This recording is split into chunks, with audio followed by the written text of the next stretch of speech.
এই যে পৃথিবীতে নেমে আসলাম, তাহলে আমরা কোত্থেকে আসছি ভাই? আমরা কি পৃথিবীর অধিবাসী ছিলাম? আমরা জান্নাতে ছিলাম, ওখান থেকে আল্লাহ পাক পাঠিয়েছে।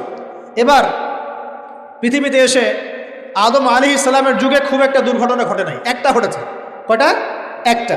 ভাই হাবিলের কুরবানি কবুল হয়, কাবিলের অন্তর্দাহ হয়, জ্বালা হয়। কেন হাবিলেরটা কবুল হবে, কাবিলের কেন হচ্ছে না? এই হিংসার বশবর্তী হয়ে কাবিল হাবিলকে হত্যা করে ফেলে। হত্যা করে লাশটা দাফন করার পদ্ধতিও তার জানা ছিল না। আল্লাহ কাককে পাঠালেন, কাককে দেখে সে শিখল। প্রথম দুর্ঘটনা হচ্ছে হাবিল কাবিলের দুর্ঘটনা। বলে রাখি, আজকেও নিজের ভাইয়ের বেশে বহু কাবিল মুসলিম সমাজের মধ্যে ঘুরে বেড়ায়।